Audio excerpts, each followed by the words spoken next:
Okay, starting in goals, we have Yubaha. Yes, the Yubaha. Now, you may be wondering, why Yubaha? Well, if you didn't know, the Almighty, his main ability lets him see the past, present, future, everything. He knows what you're going to do. He can rewrite time. He can rewrite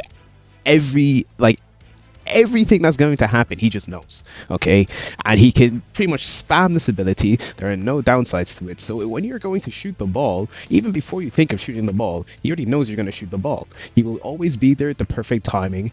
There's no shot that should theoretically go in against this guy because he just knows where it's going to go. He knows exactly how the play is going to happen. He will just sit there comfortably in the nets, controlling it every single shot. There's not a single shot that will ever get put past this guy.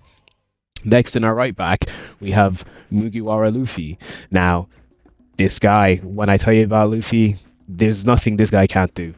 We have insane stamina. He has 6 gears and his Nika Nika. So he has insane creativity that you need for a fullback.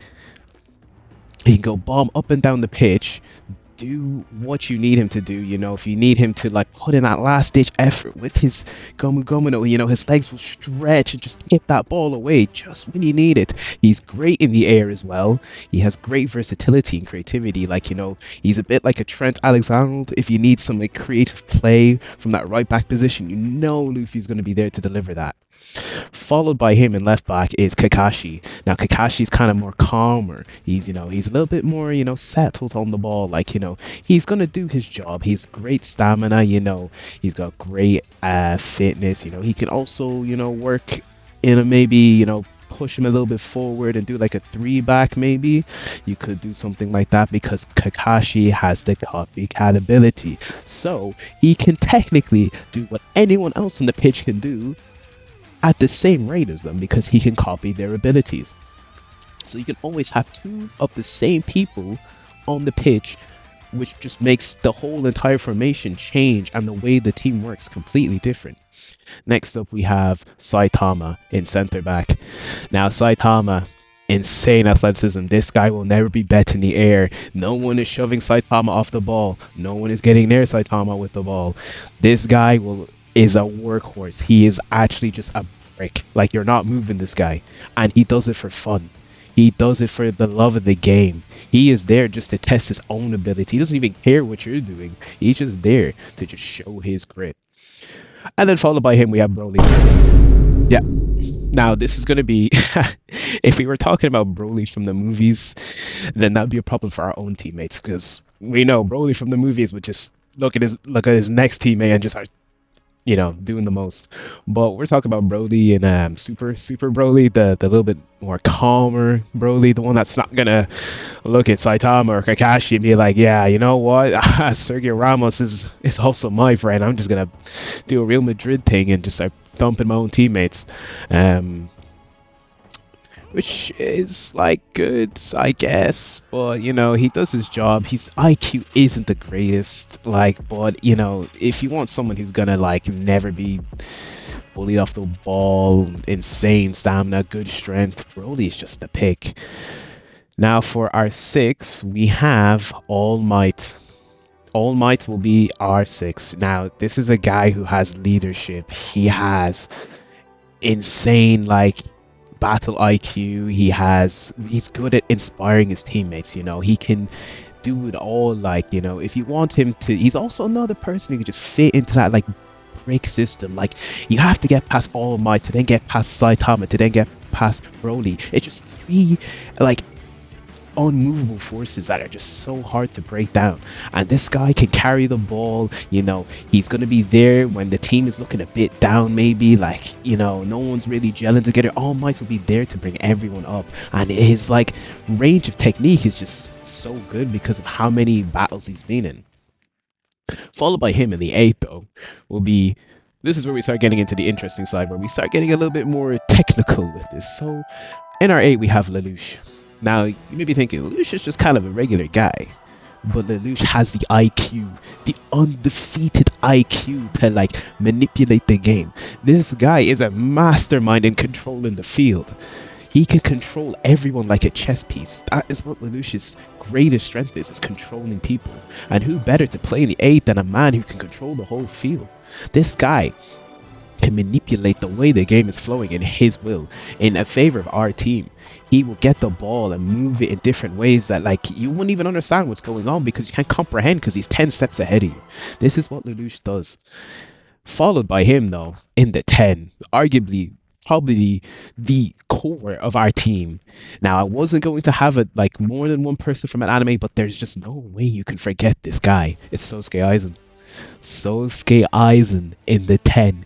This guy. Now I said Lelouch controls the game, but Aizen just does 10 times that, doesn't he? Like you can't deny this. This guy will work off Lelouch's plan to make the plan even better, so you can't actually lose because you have two masterminds controlling the whole pace of the game, where they're both kind of just bouncing off each other, just manipulating everything. Now it might be like, you might say maybe they were mashed, but I feel like when two masterminds like that just get together, it's just a recipe for like absolute chaos. You know, it's like an Iniesta Xavi combo. It's just two people who just get each other so well potentially that they'll be able to just do too much on the field that no one else will be able to do anything, because the connection of the tiki-taka between Lelouch and Aizen will be crazy. Getting the ball, distributing it there, putting it over there, receiving the ball on the half turn, doing all these crazy things. Like these two will go crazy together. And then we move on to our attack. Well, this is where our attack gets like it's good. It's a good attack. In like when you want an attack, what are you looking for? You're looking for your wingers to be, you know, quick. They'll take on their player. They'll have speed. They might have a bit of flair to them, and that's exactly what we have on this team. In our left wing, starting, we have Zenitsu. Zenitsu is the guy you want on your left wing. He's got that flair in him. He's got that speed. You know, when you least expect it, Zenitsu locks in and he just drops a master class. You cannot tell me he doesn't. You just can't. And he's got that speed. He's got the ability to beat your man. There's no problem. This guy can do it all, like, and he's always calm and collected when he's doing it. Once those eyes are closed, you know you're cooked. You know you're cooked. He's just gotta take you on and just drive it down the line, and then you'll never see him again. Followed by him on the right wing, we also have another speedster who is also just notorious for his speed feats. It's Shinra. Shinra, you know? What can I say about this guy? This guy has an immeasurable amount of speed. This guy, you can't even like record his speed. It's unfathomable. Like, he's just too quick, and his work ethic is off the charts. This guy would die for this team, you know. We have no problem with him tracking back. He's like Ousmane Dembele. Like, he will track forward, he will go forward, he will track back. He's not sitting there like Mbappe, you know, kind of hanging around. No, we have a guy who will die for this team, you know. He will do his most for this team to prove that he is not a devil on this team. He is here as a hero to save our team. Followed by that, in our last position, we have a guy who undeniably will probably be the main focus. Well, not the main focus, but he will be the one who shines the greatest on this team. The one that everyone will look at and be like, wow, this is the team. It's Goku. What can I say about Goku, guys? Like, I actually don't even know how to even start with Goku. Goku will just do it all for us. Like, Goku is like is the striker. Like, if you want someone to score goals, there's no one better than Goku, and let me tell you why. No one likes a challenge more than Goku.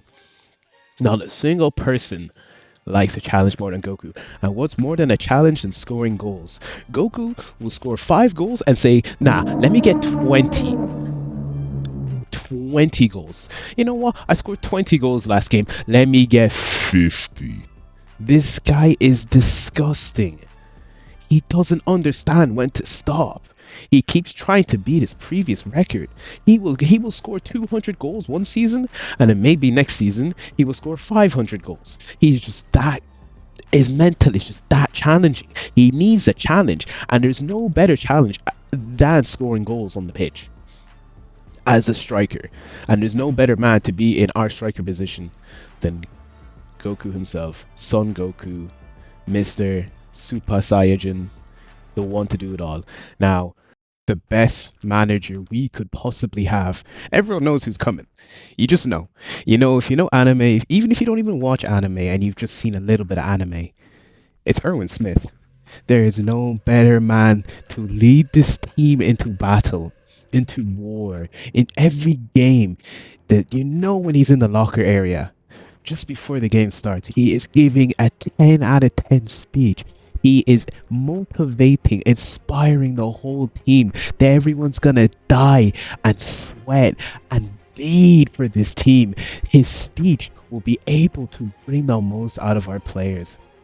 Even the ones with the egos will be so motivated because he's just that much of a leader. He's just that much of a guy who's like he's just that guy when it comes to like getting his team ready and raring to go. There is no better man to lead this team than Erwin Smith himself from Attack on Titan, and he will be the last piece of this team's puzzle. Now, overall as a team, this team is just on paper probably the best team in the whole of anime. You could probably maybe throw in a few other people in there, but in my opinion, there's just you're not really beating this team. You could probably have some people maybe interswap, like or maybe you could have some reserves, but we didn't go that far in this video. But let me know what you think of the team in the comments. Be sure to comment your own team, maybe who you'd probably swap in, swap out. Maybe there's some better players that I'm maybe missing, but maybe the next episode, if we ever do it again, that we will maybe see what these suggestions are if we get enough of them. Be sure to like, comment, and subscribe, and we'll see you in the next video.